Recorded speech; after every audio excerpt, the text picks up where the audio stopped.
কি হৃদয় বিদারক একটি দৃশ্য আমরা দেখতে পেলাম। বগুড়ায় এই যে সম্ভবত রথ যাত্রা নামে কোনো একটা অনুষ্ঠান আছে হিন্দুদের, এই রথযাত্রা অনুষ্ঠানে আহা কি নির্মম পরিহাস। বিদ্যুতায়িত হয়ে ওই রথের যে উপরের দিকের অংশ বৈদ্যুতিক তারের সঙ্গে লেগে যায়, সঙ্গে সঙ্গে সেখানে মানুষগুলো ছিটকে পড়ে যায়। আমি দৃশ্যটি দেখে আমার হৃদয়ে নাড়া দিয়েছে, আহা কি নির্মম দৃশ্য। বেশ কজন মারা গিয়েছে, আবার অসংখ্য মানুষ আহত অবস্থায় আছে। আমরা মানুষ হিসেবে অন্তত পক্ষে তাদের জন্য একটু সহমর্মিতা জানাই।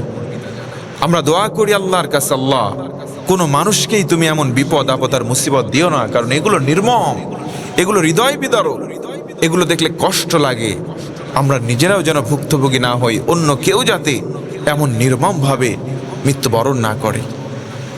আবার অনেকে প্রশ্ন করতে পারেন, হুজুর অন্য ধর্ম অবলম্বন করে, তার জন্য কি আপনি এই নির্মমভাবে ব্যথিত হয়ে এই যে এই যে কষ্ট প্রকাশ করছেন, এটা কি জায়েজ আদৌ? মনে রাখবেন নবী করিম সাল্লাল্লাহু আলাইহি ওয়াসাল্লাম তিনি বসেছিলেন, সাহাবায়ে কেরাম সঙ্গে ছিলেন। এক ইহুদির লাশ নিয়ে যাওয়া হচ্ছিল, নবী আমার উঠে দাঁড়ালেন। সাহাবায়ে কেরাম বললেন, ইয়া রাসূলুল্লাহ, এটা তো একটা ইহুদির লাশ। নবী করিম সাল্লাল্লাহু আলাইহি ওয়াসাল্লাম বললেন, হতে পারে ইহুদি, হতে পারে অন্য ধর্মের, কিন্তু সে হচ্ছে মানুষ। সুবহানাল্লাহ। এজন্য আমরা মানুষ হয়ে মানুষের প্রতি মানবিক আচরণটা প্রকাশ করব। হ্যাঁ, একজন হিন্দু অথবা অন্য কোনো ধর্মের কেউ ইন্তেকাল করলো, আপনি ইন্না লিল্লাহি ওয়া ইন্না ইলাইহি রাজিউন এটা পড়তে পারবেন কিনা এমন প্রশ্ন আসতে পারে। আল্লাহ তাআলা কোরআনুল কারীমের মধ্যে বলেন, যখন মুমিনদের কাছে ইযা আসাবাতহুম মুসিবাহ, যখন তাদের কাছে অর্থাৎ মুমিনদের কাছে কোনো বিপদ আপদ মুসিবত আসে, ক্বালু তারা বলে, ইন্না লিল্লাহি ওয়া ইন্না ইলাইহি রাজিউন, নিশ্চয় আমরা আল্লাহর আর আল্লাহর দিকেই আমাদের ফিরে যেতে হবে। এটা হচ্ছে বিপদ আপদে যখন মানুষ নিপতিত হবে তখন পড়বে। কোনো হিন্দু ভাই যদি ইন্তেকাল করে, তার পরিবারের মানুষ যদি এই দোয়াটাকে অপছন্দ না করে, আপনি পড়তে পারেন, সমস্যা নাই। তবে উত্তম হচ্ছে সে যদি এই শব্দটাকে অপছন্দ করে, আপনি তার জন্য দোয়া করতে পারেন, তার ব্যথায় ব্যথিত হতে পারেন, তার পরিবারকে সান্ত্বনা স্বরূপ আপনি বিভিন্ন বাক্য ব্যবহার করতে পারেন। আজকে আমরা এটা ভুলে গিয়েছি। এই দৃশ্য দেখে অনেকে নামধারী মুসলমান,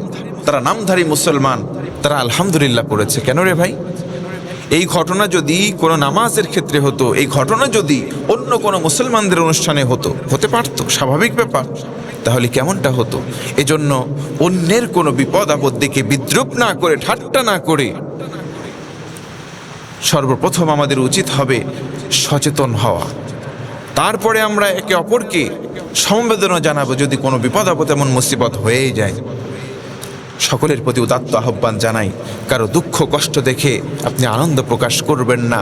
হয়তো আজকের আনন্দ আপনার একদিনের জন্য কাল হয়ে যাবে। আল্লাহ সুবহানাহু ওয়া তাআলা এই যে মর্মাহত, এই যে একটা দৃশ্য, হৃদয় বিদারক দৃশ্যের অবতারণা হলো, এমন দৃশ্য যাতে করে আমার বাংলাদেশে আর না হয়, আল্লাহর কাছে আমরা দোয়া করছি, আল্লাহ সকল বিপদ আপদ আর মুসিবত থেকে আমাদেরকে হেফাজত করেন।